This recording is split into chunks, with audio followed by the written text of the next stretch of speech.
And you're not going to get a result if you're just taking random shots at the side of the barn. You need a target. Hello and welcome to the Simple and Smart SEO Show, where we provide tips and advice to improve your website's search engine ranking. I'm Brittany Herzberg, SEO copywriter for holistic health and wellness pros who want to show up as the answer to a Googled question.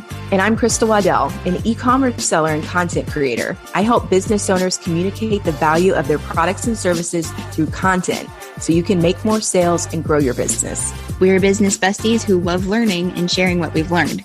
So what are we waiting for? Let's jump in.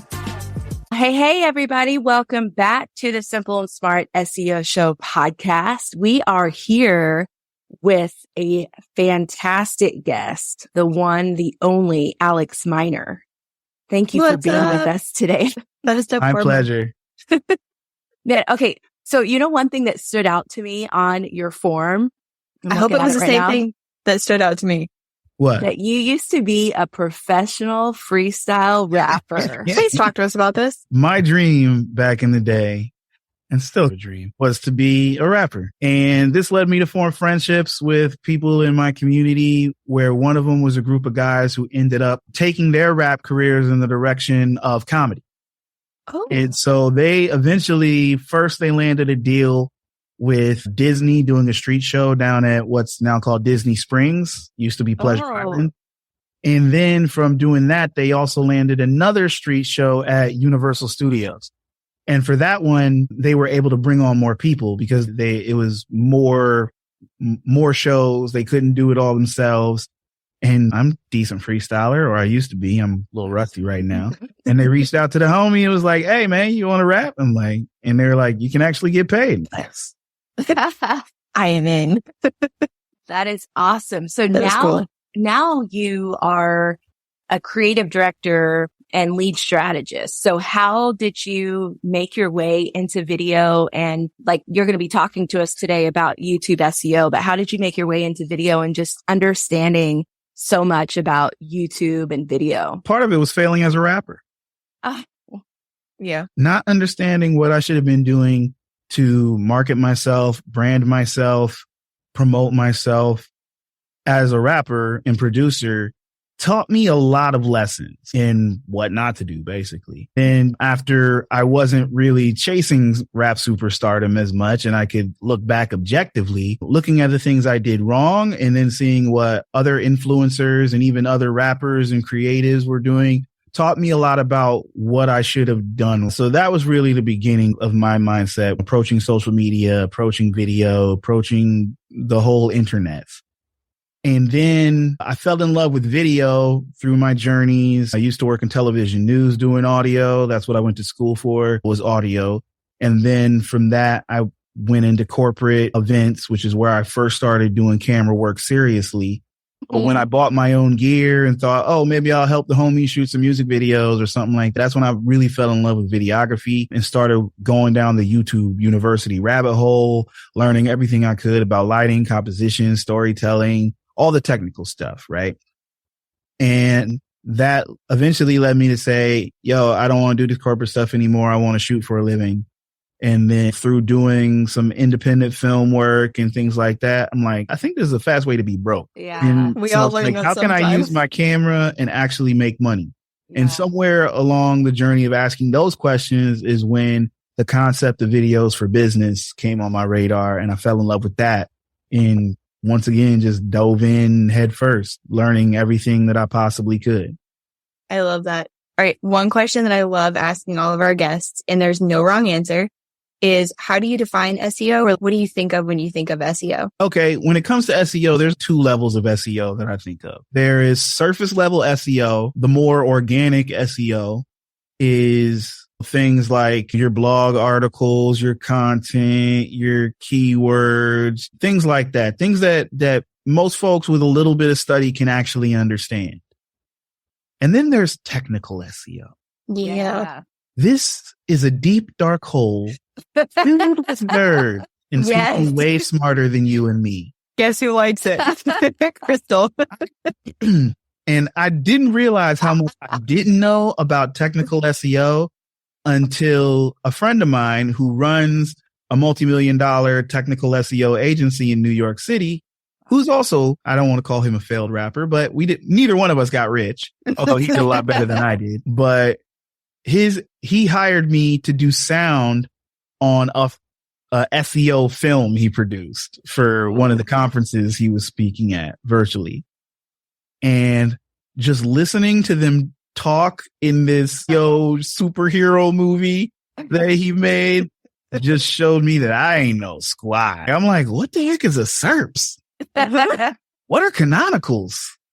I actually asked that question just a couple weeks ago. What the what? And they're like having full blown conversations. And I'm just like, all right, I just forfeit my nerd card. Like, I don't. Here, take it. It's fine. Yeah. It's like, yeah, I can't keep up with y'all. Just here. Oh, that's awesome. That is such a great way to talk about it and to express it. And I couldn't agree with you more because half the time, like Crystal's saying stuff and I'm like, I think I follow. Like, I'm with you. Yeah, I am the nerd of the duo. That's for sure. I don't know. I love to learn. I know B does too. And I just have to keep asking that question, why? And I love to learn too. But at a certain point, I just realized my desire to learn outweighs the time that I have in my life. Yes. And that's when you have to learn to just start paying people to do stuff. Yeah. Find some friends who want to geek out on. Yeah. Sure. Oh, that's great. Okay. So we are going to get into all of the video things, all of the YouTube things, all of that plus SEO. So I don't know, we could take this in so many different directions, but I want to make sure that we talk about the one thing that actually inspired us to get you on the show, which was TubeBuddy. And I know Crystal had some thoughts about that. Crystal, what questions are percolating? I think YouTube is one of those things that I haven't explored as fully as I want to. For years, people have been saying, use video. But when I started playing around with YouTube, and I'll be honest with you, my main holdup is the actual video part of it, because I like everything about YouTube except actually being on video. That might be a hindrance, but actually you can actually do YouTube without getting on camera. Okay. So then maybe we could talk about that. But I did want to say when I found YouTube, I was like, or TubeBuddy, I was like, oh my gosh, this is another great SEO resource that it transcends like just using it for YouTube. Have TubeBuddy. I don't use it that much. And the reason that I don't use it that much is because I also have vidIQ. And just the way that it's laid out and the information that it gives me at a glance, I prefer vidIQ. Now, caveat. So warning, vidIQ is way more expensive than TubeBuddy. You can get started on TubeBuddy for $5. Yeah. Alex is over here with at least about $50 you've got a some month. Differences. We've got this high end thing, and then we have this affordable option. I like that. I like that we can have options. vidIQ starts at $50 a month, and I'm not even doing YouTube that seriously right now, or I haven't been for like the last 2 years. So I put a lot of money into the hole, but both tools are useful even when looking at some of my client stuff, because the ways that it'll let you see keywords on videos when you're doing research, the way that it can tell you like has different ways of grading the keywords as to how much in use they are and things like that. So definitely a very helpful tool, both of them.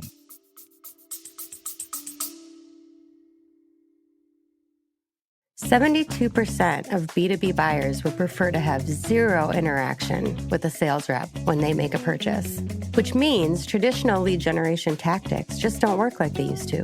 Email blasts, gated content, cold calls, they're not driving results anymore. Something's got to change. Welcome to the Demand Gen Fix podcast, hosted by Growth Mode Marketing, where we provide advice, insights, and tips on how to take your marketing strategy to the next level to crush your revenue targets and achieve your growth goals. Listen for free and subscribe today.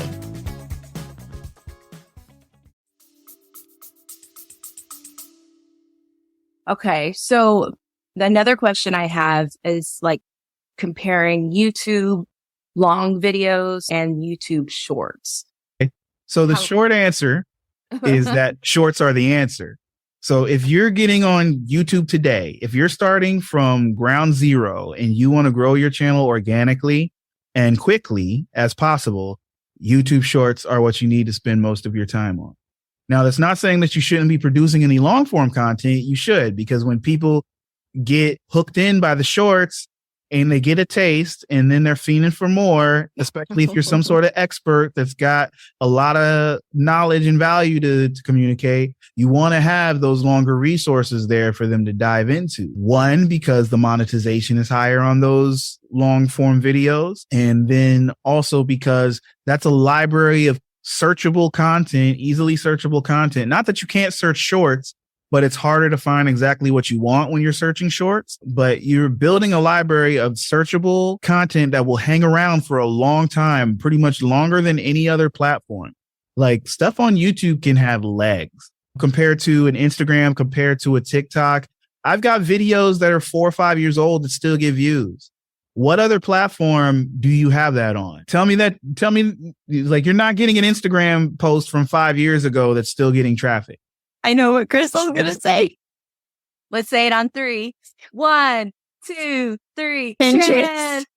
But yeah, okay, so you want to go down the Pinterest conversation? Let's go to the Pinterest conversation. I was reading an article yesterday in preparation for a video that I'm going to make soon, where the CEO of Pinterest said at least 10% of their engagement right now comes from short form video content. And then he also said that 30% of their revenue comes from short form video content. So if you want to get the most legs out of your short form video content, you want it to live longer, then yes, Pinterest is a strategy that you might want to be looking into.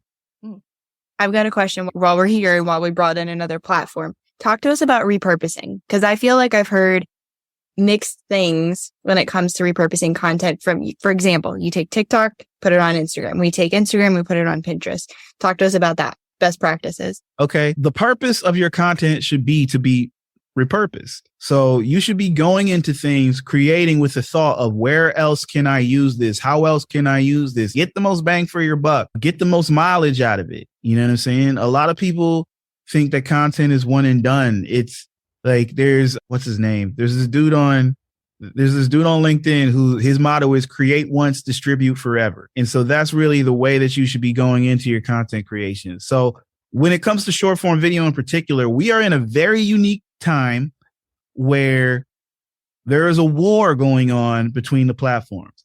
Like there's always been a war going on between the platforms, but the platforms have had such big differences that you really had to choose one and go all in on it and become an expert at that particular type of content. With short form video really dominating the landscape right now, it puts us in a unique position where the exact same content from a video standpoint can be deployed in the exact same format on multiple platforms. Now, the copy that goes along with it, maybe the thumbnail, if the platform lets you produce a thumbnail, might be a little bit different, but the actual content itself can be the exact same. And that means that you can deploy on multiple platforms faster, better, stronger, more consistently. And that really should be the game right now if you're producing short form video content. What platforms are your audiences on? Do you want to build on? And then just take that content and keep deploying it on all those platforms. Now, I will say that, and there are people who are of two minds on this. I don't like putting the same video on all the platforms on the same day, which is why I also think it's important to build up a library of these content, to batch produce, to have more than one video at a time, just in case you do get a super fan who wants to follow you on all those platforms. They're not seeing the same stuff all the time. Right. Now, the super fans are unique. They're unusual. They're the odd man out. You mostly are going to get a fan or a follower who only follows you on one platform. In the grand scheme of things, it doesn't really matter if you put all the same content on all the platforms on the same day. Because most people who are following you on YouTube are not following you on TikTok. People who are following you on Instagram aren't following you on Facebook. For the most part, super fans will. I feel like I'm the weird one. So super fans, to keep your super fans happy, I would mix it up. Make sure you're not putting the same videos on all the platforms on the same day. That's just me. You don't have to do what I do. What about ideating? I know we were talking a little bit about vidIQ and TubeBuddy, but do you have any like regular practices for how you ideate content that you're going to go film? Do it often. Because here's why people struggle to come up with ideas, because they're not coming up with ideas often enough. I'll take it back to my rap roots. So the artists that I know who are successful, and this is something that I only figured out after I realized that I wasn't going to cut it. and this is one of the reasons why I wasn't going to cut it, is that all the artists that I knew who were successful did it every day. It wasn't, I'm going to wait till inspiration hits me. I'm going to wait until I find the most fire beat on earth from this producer. It was, nah, dude, the studio is my office. It's 9 a.m. Let's go.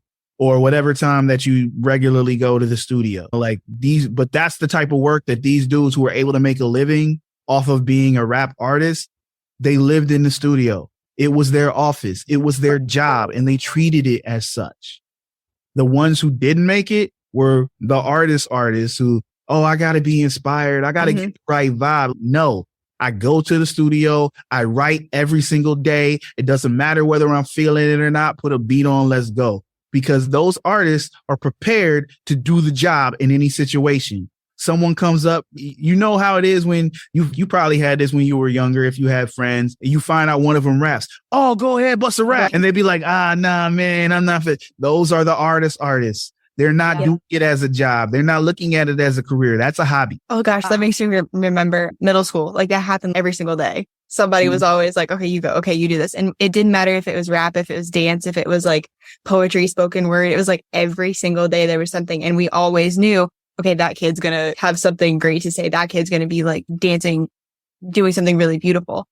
Because the ones who are all in, they're ready to do it at a moment's notice. Playing at it, they're the ones, I'm not feeling it right now, man. I hate when people just be asking me. Like, nah, the ones who live and breathe this, they'll drop everything and bust out.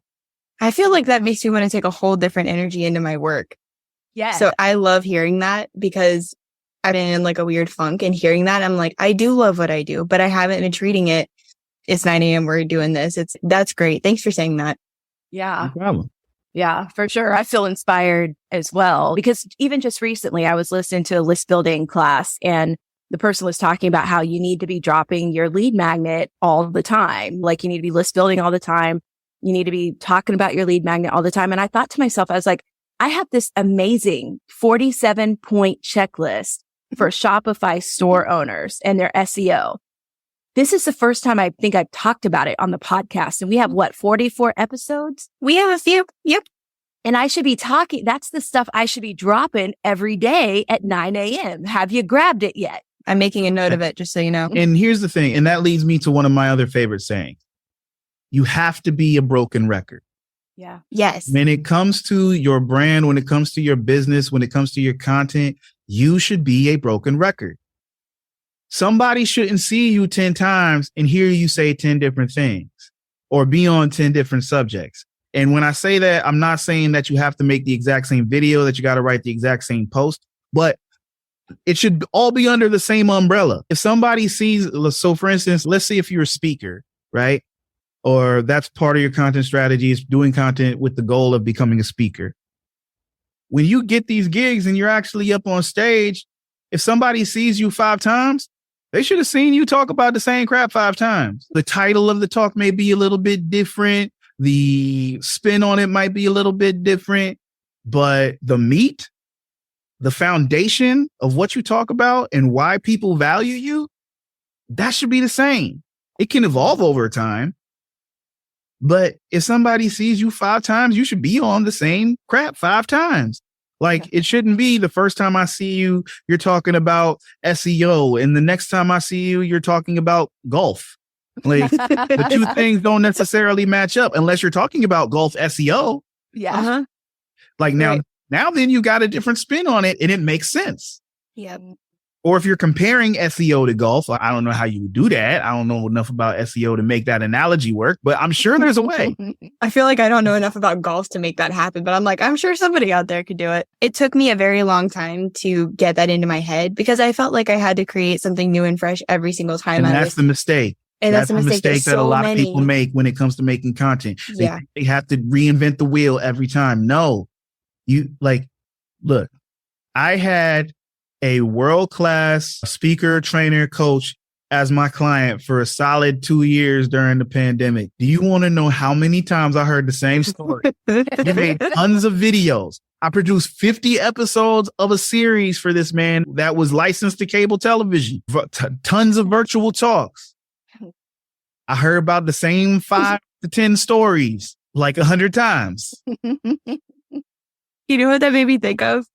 My dad tells the same stories over and over and over. We need to be like our dads. But that's why the great storytellers are great storytellers. Yeah. They tell the same stories and they get really good at it. I never realized people come up with a great brand message or get so good at being off the cuff. It's because they're not really off the cuff. They're talking about the stuff that they know cold. And when you're creating your content, you should know whatever you're talking about cold. But if you don't know what you're talking about cold, if it's something new, if it's something that you're learning, if it's something that you want to build in public, say that. Yeah. You don't have to be the guru.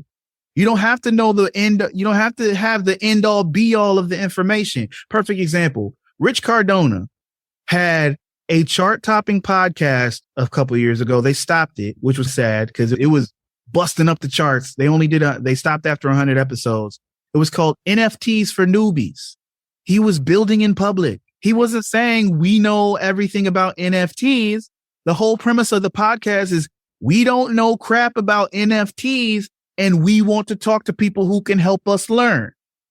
Oh, I love that. And by them having those conversations and talking to experts and people who was knee deep in Web3 so that they could learn, and also sharing their experiments, their trials, their tribulations, the things that they was into, the projects they bought into, the ones that didn't work out. They were helping other people who were in the exact same position as them, wanting to learn. So there's value in not being the expert.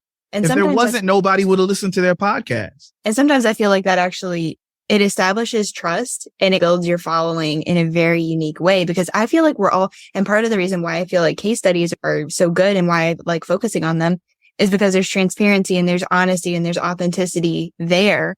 And so many of us, especially after the last handful of years, are really craving that. So if you can build in public, I think that's a wonderful way to go. Yeah. And we've been talking about YouTube. We've been talking about the SEO. There's so many YouTube channels that have built massive followings by building in public, by starting off with the premise of, I'm trying to do this thing. I don't know how to do this thing yet, but I'm going to try to learn. Why don't you come along on my journey? That's why you get the whole document, don't create movement that like people like Gary Vee promote heavily, because you don't have to have all the answers. Sometimes just looking for the answers and showing people how you are looking for the answers is valuable because it can show them how to look for the answers. A lot of people don't know things because they don't know how to find them. Yeah, work on that. Yeah, no, that's what I was thinking too. I was like, we were discovering SEO when we're like looking at each other going, other people need to hear our conversations. That's exactly what B said. She was like, as we're bouncing ideas off of each other, we're thinking, wow, if we have been doing this for a few years now, because B had her own massage practice for years. I had been moonlighting on Etsy and my own Shopify store, whatever, for a few years. And we were just learning about SEO. We were just learning about how the internet worked. We're like, if we've been in it for this long and we're just now learning about, first we bonded over the fact that we needed an email list. It was like 2017, probably. Yeah. It was like, oh my gosh. Okay. So let's do that together. And so we've just went on this journey together. And then our growth has been so great together because I think we just like sharpen each other and give each other ideas and then help each other and encourage each other. That's why we created this podcast. So we could also do that for other people who may not have a B or a Crystal in their life. Why we invite Alex to come on.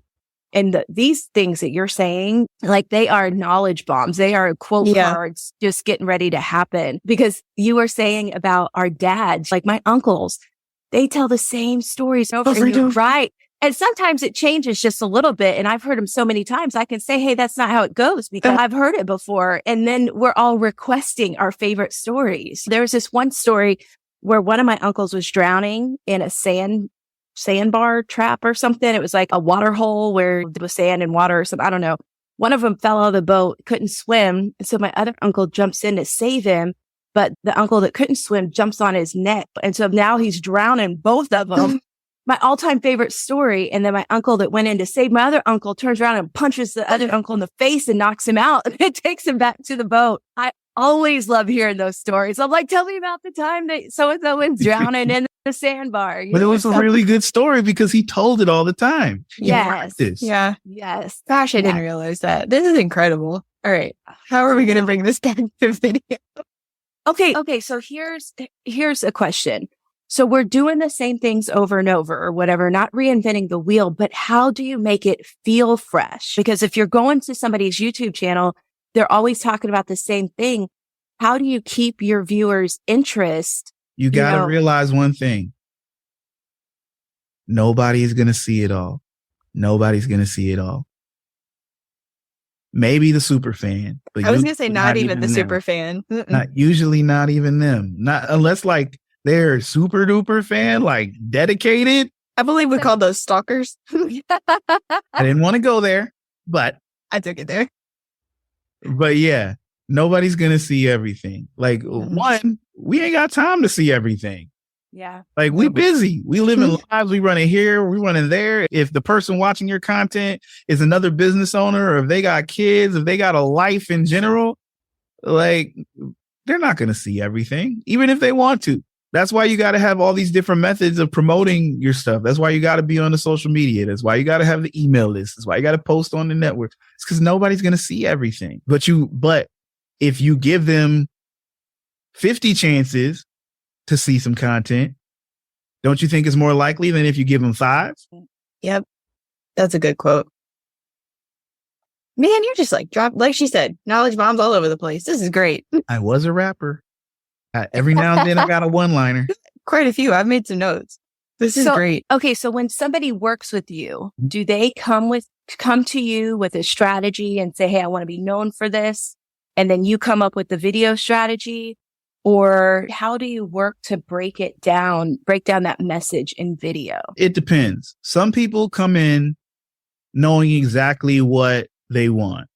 Those are the rare ones. And usually those are more one-off video projects where filming for an event or there's a specific need. If people are coming in wanting more of a holistic marketing strategy that involves video or trying to incorporate video into their existing marketing strategy, that's my happy place and where we can give the most value. Because the difference between us and other video companies is we're not just videographers. Like videographers tend to be the guy with the camera. They come in, you tell them what you want, or they ask you, what do you want? You tell them, they say, oh yeah, we could film that. And they do some form of that, hand you the video and they walk away. I love working with people where we're really collaborators and I get to be a detective. I get to ask you tons of questions about where you are in your business right now, where it is that you're trying to go, the type of vision that you have, how are you selling the products and services? How are you marketing yourself right now? How do you feel about your brand? How do your people feel about your brand, your clients? And that kind of gives me a fertile ground to plant ideas in. And we can come up with those ideas together and figure out the direction that's right for the goals that you have, because it's really predicated on what the goal is. And that's why a lot of content doesn't work for people is they don't know what they want the content to do, because you don't really want the content. You don't really want a video. You want a result, and you're not going to get a result if you're just taking random shots at the side of the barn. You need a target. So I do have another follow-up question, because one of my main SEO strategies is similar to something B talks about, like showing up as the answer to a Googled question.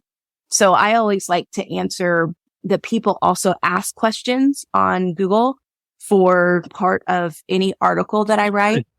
Thanks. You're proud of that one. But one thing that they were talking about with this lady on TikTok is she was essentially doing that. And every single one of her TikTok videos was her answering a question related to real estate. And so she just had her take on these common real estate questions. And so she just take a day and film all of those. And I just thought, that's genius. Is that the type of thing that you're talking about in terms of having a goal and making content that kind of makes sense? It can be. And when it comes to short form video, that's what we focus on with a lot of our clients, is making those type of informational, educational videos. Now, there's room for other stuff. There's room for entertainment. There's room for getting into trendy stuff if that's what you want. But you don't necessarily have to, because people aren't really following you for trends. They're following you for value. They're following you for information, right? Yeah. Or they're following you because they like you. And so creating content that's heavy on the education, but also gives people a chance to get to know your vibe, to get to know who you are as a person, to feel your energy, see how you operate. That's the priority to me. Like, we can have fun. We can record the fun stuff. We can figure out quirky ways to use like B-roll to make extra content and do things that, like, you can't necessarily be in the classroom all the time. You might have to take it to the street a couple times. And there are different ways to do that and different approaches. It really just depends on you, your particular flavor, how you want to be seen, and the kind of brand that you're trying to build. There's so many different ways to approach building a brand. But when it comes to video content, and putting out content on social media specifically to help build that brand, I go for education first. If you can entertain, if you've got the personality for it, because everybody don't have the personality to be an entertainer. There's very few of us that have the right mix of qualities to grow that star power. Like, you can learn some of it. There are elements of charisma and performance that you can learn. There's techniques and there's mindsets and there's processes that you can go through to make better content, to show up better on camera. But a lot of it's really just practice, bro. You got to do the reps. You got to build the muscles. Creativity is a muscle. Being good on camera is a muscle. Coming up with ideas is a muscle. So if you're not doing it consistently, you're never going to get really good at it. If you want to get really good at it, you got to do it a lot, way more than you think you do. Just to throw something in there, like, even recording like this, no joke, I used to feel like I would black out just being on a Zoom call. It was like terrifying to me. Like, 8-year-old me would have crapped my pants thinking that I was doing this. I totally agree with you. At some point last year, I remember texting Crystal and I'm like, I'm good now. Like, I feel okay. And even up till that point, I had been doing reels. I had been showing up on other podcasts. I had been doing a whole bunch of things, but it took those reps. It took for me getting comfortable with it and figuring out what is my like star power. What is it that I can show up and what do people like? And what do I like doing and what feels good? Yeah. Like, it's possible. And I'll say, this is another one that I don't think a lot of people realize. Podcasts are a cheat code to getting good on camera. Yep. If you want to get good on camera or comfortable being in front of a camera, do more podcasts. Because like we're doing right now, most people these days, even if they're doing audio only podcasts, if they're not only interviewing people locally, they're doing most of their podcasts on Zoom, on Riverside, on StreamYard, something with a video component, which is why it blows my mind that only about 18%, according to the stats that I could find, of podcasts publish videos. Okay. So that's something I want to follow up on really fast. Okay. 2 things. Where do you publish your podcast video? And then number 2, where do you look? Because you look like you're looking at the camera. And I don't know if you've noticed, but I look like I'm looking everywhere, which I am, but I don't know where to look. And sometimes it feels I'm looking down to the side. Like, if somebody to watch this video, it's like straight down the all-seeing eye, the camera lens. I also have a hack where I put like Alex's face for me is right under my camera lens. Yeah, like y'all's faces are behind my camera. But yeah, that's what I do. So I'm happy to hear and that you if do you're something using else. a webcam or something, one hack that you can do is find where the little hole is for the webcam and then get like a Post-it note or a little sticky, draw an arrow on it and put it right above there so you know exactly where to look. Because it's made to blend in. A lot of times you're going to forget where it is and where to look if you don't have something that's telling you. So if you want to be able to do that, like, just put a little Post-it note, little sticky something with an arrow saying right here, this is where you're supposed to be looking. And you can do that with your phone too. Yeah, it feels weird not to be able to look directly at it does. you guys. It's something that you got to get used to. Okay. So that's normal. Okay. That's good. Yeah. I think these are so many little skills. I don't know if you'd call them soft skills or hard skills that people just need to learn, myself included, is just get in a room, or even if it's on Zoom by yourselves, and practice looking at the green dot or practice looking at the camera. Because like you said, it's a muscle and you'll get used to it if you do it over and over. But it's hard for me to get used to it with other people in the room. Even when you're filming like selfie style videos with your phone, it's something that you need to practice, because most people look at the picture of themselves on the screen when they should be looking at the little camera. Yeah. That's the one that I'm able to do. And to your point, Crystal, I'm able to do that because I'm not looking at you for like when there's other people in the room, I'm looking to see your body language. Like that for me, that's half just 90% of the benefit of recording with people in the room. It's like, I get to see you. It's much easier to look at the little pinhole if it's just me by myself. So recording a course, doing selfies, doing any of the real videos, like it's so much easier for me. Yeah. And the reason why you want to focus on doing that, making sure you're looking at the camera as if it was somebody's face, is like you said, on the other side, it does look like I'm looking you in the eyes. It does look like I'm looking you in the face. And that creates that sense of connection. Right. And the reason that video works so well for branding, for advertising, for all of these things is our brains can't tell the difference between what we see on the screen and what we see in person if we're actually seeing people. So that's why video works so well, is because to our brains, it's the same. So that's why you get people feeling like they know celebrities, like they know all these folks via social media. It's because our brains are telling us that we do. Our brains are telling us we're familiar with them because we see them all the time. We see their content. We see their face. We see their mannerisms. We think we know them. Sure do. I also have that self-consciousness of not being able to look at myself. Like, oh, what kind of face am I making right now? So that's the other weird part about it. We're like doing this meta analysis right now, but that's what it feels like. It's like, oh, I can't look at myself. And that feels weird as well. I'm good with that. I'd rather look at you. It's just a habit that you got to break. Like y'all were saying, like, there's no reason why you can't go film a bunch of videos by yourself to practice, or phone a friend, do like you and Brittany do, and hop on Zoom and have conversations that are just practice creating content. And you never know, you should hit the record button. You might come out with something brilliant. That could be like a podcast. Yeah. That too. Okay. So earlier in the conversation, I mentioned not wanting to be on video because a lot of times I just like to roll out of bed and start working. You should have seen what was going on with my hair before you jumped on here. It was super attractive. And I was talking about. But so what are some ways that you can use YouTube if you're just like, no way, I can't get on camera or I don't want to? What are some ways that people are doing that successfully? So I like to hear the sound of thunderstorms when I go to sleep. Search thunderstorm sleep sounds on YouTube. You will be amazed at the videos that come up that have millions of views, and the channels are huge. Those people are making gangs of money. Okay, so my son loves to watch two types of videos. One is what he calls satisfying. He's 10 and he'll tell me like, oh, that's so satisfying. I'm like, that's so weird. Don't say that. So he either watches satisfying videos or he likes to watch people doing their jobs. The ones that are coming to mind for me where it doesn't have a person's face or a voice. I don't know which of my friends introduced me to this, but I've become obsessed with all things tiny, and they're like knitted stop action. And it'll be like someone cooking dinner on this like tiny knitted stove. It's like the weirdest thing ever, but no face. A lot of these channels have millions of views, millions of followers because they're filling a need. People want to know how to cook. They're showing them how to cook. They don't got to be on screen to do that. They use the words, they show the actions, and they show the end result.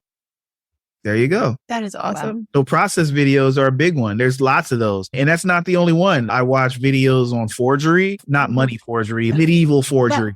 My son, that one. People like forging weapons, swords, knives. I follow several maker channels is what they call them a lot. I prefer the ones where you actually get to hear the people talk through the process and tell you what they're doing, because I didn't know anything about forgery when I first stumbled onto these channels. But then I found a couple where instead of just showing them banging on the metal and doing the things, because there would be stuff I'd be sitting there like, why are they doing that? Why are they dipping it in that thing? Is that oil? Yeah. What does that do? And then I found a couple of channels where the guys actually narrate and be like, all right, this is what I did next. This is why we do. And I'm like, oh, okay. Now I understand.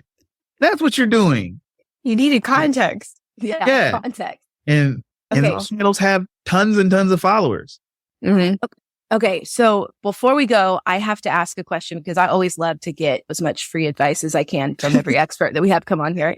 I love it. But let's say I want to create a YouTube channel where I am exploring my journey because that's my thing. I just love everything about UX design, but I'm learning as I go. How do you make the videos where you're sharing your screen that might have like sensitive information without showing the sensitive information, like the back end of my Shopify store and that type of thing? Do you have any tips? If you're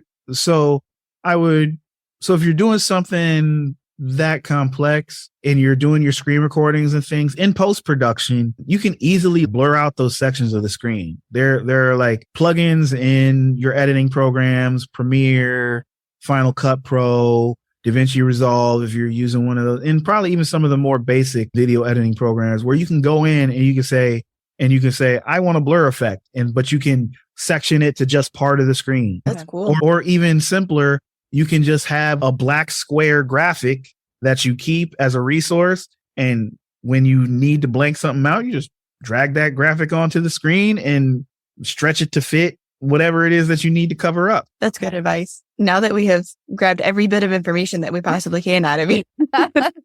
Thank you, Alex. Thank you. No problem. Where can people connect with you, follow you, find you? Give us all the information. All right. So the easiest place to connect with me if you want to have an actual conversation is probably on LinkedIn. Search for Alex Miner. I'm pretty sure I'm the most active Alex Miner, and will come up at the top of your searches. There's a lot more Alex Miners out there than I thought. There are. But I should probably be the one that comes up at the top of your search. If you can also follow me on Instagram at the Alex Miner, TheAlexMinor. I'm also starting to be on TikTok, alex.miner. And you could try to follow me on Facebook, but why don't you do that? No. Stalker. You're super fan. And I'm also on YouTube at youtube.com/AlexMiner. Love it. Thanks for being here. This is awesome. Yeah. We try to do our best. We try. Yeah. You do a great job. We just show up. I It's like can't the wait best. to That's why podcasts work. It's like, you don't have to create all the content. Bring on somebody, let them talk. Bring on the other experts. We do love Learn. doing that though, because we get to show off our friends and showcase their expertise. And we have a blast doing that. Yeah, and that's why I like personally in my business working with subject matter experts, coaches, other creators and influencers. It's because I get to learn from them while doing it. Right? It's like the best thing ever. I think all three of us do that. I love that. Thank you so much. No problem. Glad to do it. Bye, guys. Bye. Thanks for joining us today. If you like this info, subscribe before you go, so you never miss out on something related to SEO. See you next time.